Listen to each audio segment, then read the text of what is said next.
कृष्णाय वासुदेवाय हरये परमात्मने प्रणतः क्लेशनाशाय गोविन्दाय नमो नमः। प्रथम स्कंध षोडश अध्याय। सुतक हन्ति अनुरागे आनन्दे मुनिंकर आगे स्वभावे अभिमन्युसुत तेज विक्रमे परीक्षित ब्राह्मण वाक्ये जन्म काले संभवी हस्तिनामण्डले राज्य आवरी महातेजे विप्रवचन गुण भजे विराट सुत सुता थिला स्नेह से परीक्षिते देला उंटर सुता भाग्यवती नाम ताहार इरावती ताहार गर्भे चारि सुत धर्मे सम्पादी परीक्षित कुमार जन्म जय आदि सकल गुणे से प्रसिद्धि आनन्दे राजा परीक्षित यज्ञ बरिला पुरोहित गंगार तीरे वेद सिद्ध साधिला तिनी अश्वमेध दक्षिणा देला मन भरी दिग विजये विजय करी कलिजुगकु एक दिने देखिला बेल अवसाने से शूद्र जाति नृप सजे काष्ठमूषल धरी भुजे अग्रे गो मिथुन कुथई हुंकारे पाद प्रहारई ताहाकु देखि नृपमणि तक्षणे भुज धरियाणी बंधन कला बाहुबले से वीर बनिमंडले एमंते सुत मुखु शुणी सौनक आदि जेते मुनि आनंदे होई कृतकृत्य बोलंती शुण मुनिसुत सौनक उवाच केवण हेतु परीक्षित दिग विजये उपगत कलिकी धरी बाहुबले बंधन कला किंपा छळे स्वभावे शूद्र रूप धरी कपटे नृप बेश करी पादे प्रहारिला काहाकु भसुत कही बाम्भंकु जे कृष्ण कथा शुभवाणी ए जीव तरे जाहा शुणी शरीर बही मोह कल्पे कि लाभ सत्य आलापे आयुष दिनु दिन तुटे जल जे सने छिद्र घटे क्षुद्र आयुष प्राणींकर अमृत दाता चक्रधर यज्ञ प्राणींक नाशार्थे ମୃତ୍ୟୁ ପୁରୁଷ ଏ ଜଗତେ। ସେ ନୁହେଁ କାହାରି ଆୟତ କରଇ କ୍ଷଣେ କ୍ଷଣେ ଗ୍ରସ୍ତ। ଯାବତ ଯମ ଏହିଠାରେ ମୃତ୍ୟୁ ନହିବ ମର୍ତ୍ତ୍ୟପୁରେ। ସେ ମୃତ୍ୟୁ ମୁଖୁ ନିସ୍ତାରଣ କେବଳ ଶ୍ରୀକୃଷ୍ଣ ଶରଣ। କୃଷ୍ଣ ଭକତି ସୁଧା ପାନେ ଅମୃତ ପିହିତ ବଚନେ। ଦିନ ହରନ୍ତି ଦୁଃଖ ସୁଖେ ତାହାଙ୍କୁ ନାରାୟଣ ରଖେ। ସ୍ୱଭାବେ ମନ୍ଦ ବୁଦ୍ଧି ପ୍ରାଣୀ ନିଜ ଆୟୁଷ ନ ପ୍ରମାଣୀ। ନିରତେ ମନ୍ଦ କର୍ମ କରେ ତାର ଆୟୁଷ ଏ ସଂହାରେ। ଅର୍ଦ୍ଧେ ହରଇ ନିଦ୍ରା ନିଶି ଦିବସ ବ୍ୟର୍ଥ କ୍ରମେ ଗାସି। ଏ ମନ୍ଦେ ମୁନିଙ୍କ ପ୍ରସନେ ସୁତ କହନ୍ତି ତୋଷ ମନେ। ସେ ରାଜ ଋଷି ଯେତେବେଳେ ବସିଲେ ହସ୍ତିନା ମଣ୍ଡଳେ। ବିଶେଷେ ଅର୍ଜୁନର ନାତି ରାଜାଙ୍କ ମଧ୍ୟେ ଚକ୍ରବର୍ତ୍ତୀ। କଳି ପ୍ରବେଶ କଥା ଶୁଣି ଦିଗବିଜୟେ ନୃପମଣି। ତାର ସଙ୍ଗତେ ନୃପବରେ ସମର୍ଥ ନୁହନ୍ତି ସମରେ। ଉଣ୍ଟମ ରଥ ସଜ କରି ରଥେ ଯୋଚିଲା ଅଶ୍ୱଚାରୀ। ଶ୍ୟାମ ତୁରଙ୍ଗ ମନୋଜବ କେ କହୁ ଅଶ୍ୱଙ୍କ ପ୍ରଭାବ। ଅଶ୍ୱଭୂଷିତ ଅଳଙ୍କାର ଯେହ୍ନେ ଉଦିତ ଦିବାକର। ରଥ ଉପରେ ସିଂହଧ୍ୱଜ ପୁରୁବାହାର ମହାରାଜ। ଆବୁଣ୍ଟ ଚତୁରଙ୍ଗ ବଳେ କେତାକୁ ସମ ମହିତଳେ। ଦିଗବିଜୟେ ବିଜେ କଲା ଚାଲନ୍ତେ ଅବନୀ କମ୍ପିଲା। ମିଳେ ଉତ୍ତର କୁରୁ ଦେଶେ ସର୍ବନୃପତି ତାର ବସେ। ଭଦ୍ରାଶ୍ୱା କେତୁ ମାଳ ଜିଣି ଭାରତ ବର୍ଷ ନୃପମଣି। ବରଷ କିଂପୁରୁଷ ଆଦି ଜିଣିଲା ସକଳ ସମ୍ପାଦି। ସର୍ବନୃପତି ତା ଚରଣେ ଧନେ ଖଟିଲେ ଦାସପଣେ।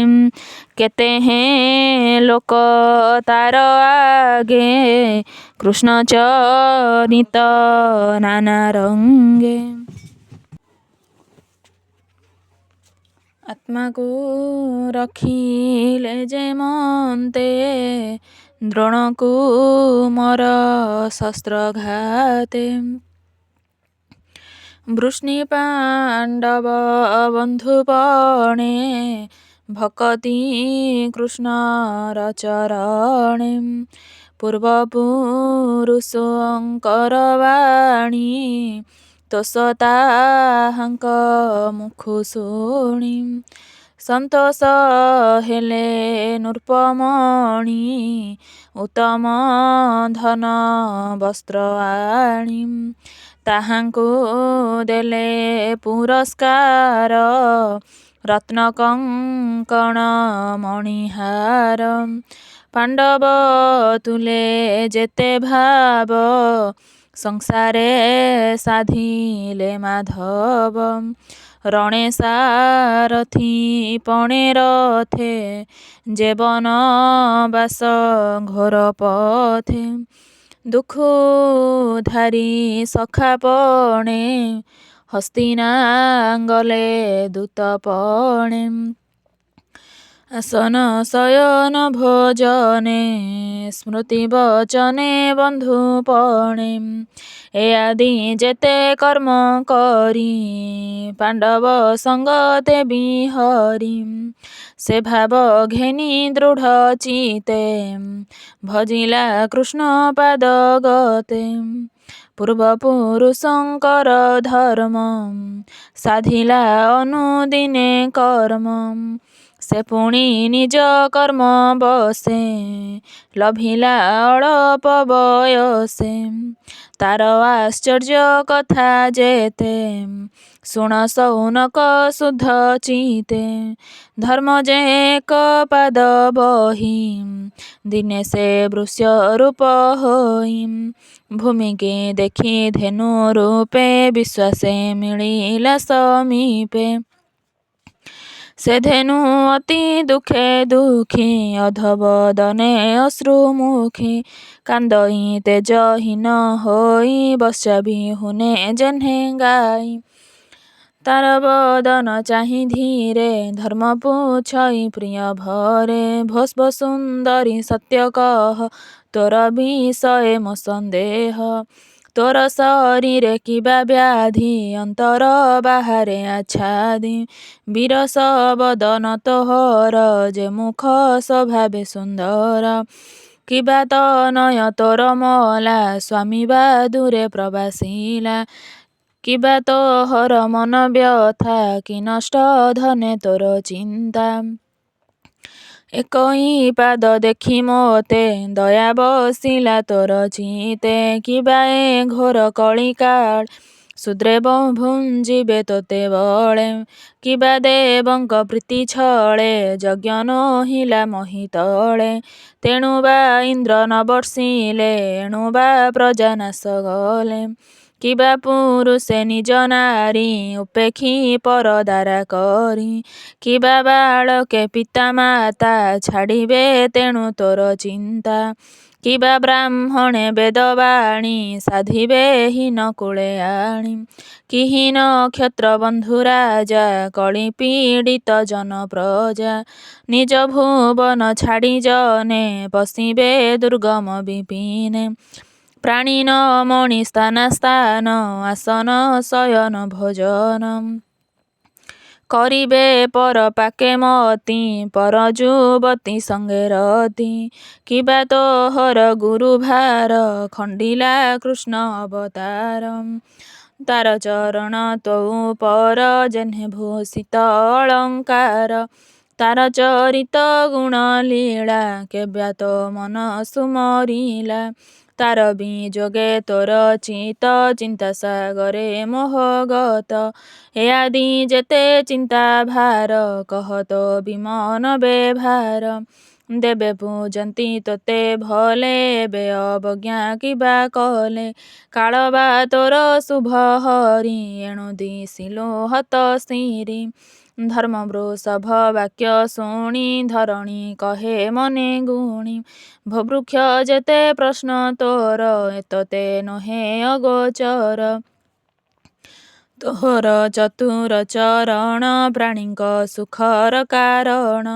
ସତ୍ୟ ଶୌଚ ଦୟା କ୍ଷାନ୍ତି ତ୍ୟାଗ ସନ୍ତୋଷ ରଜୁ ବୃତ୍ତି।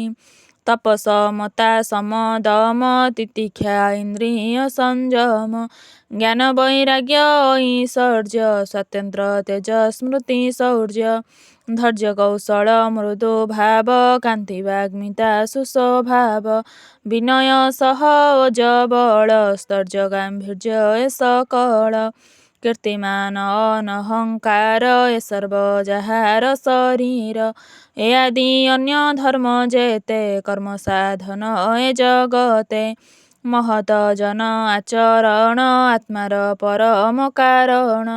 ଏ ସର୍ବ ଗୁଣ ସୌଭାଗେ ଗମିଲେ ଗୋବିନ୍ଦର ସଙ୍ଗେ। ପଡ଼ିଲା କଳି ଦୃଷ୍ଟିପାତ ତେଣୁ ଶୋଚନା ଅଟେ ମୋର।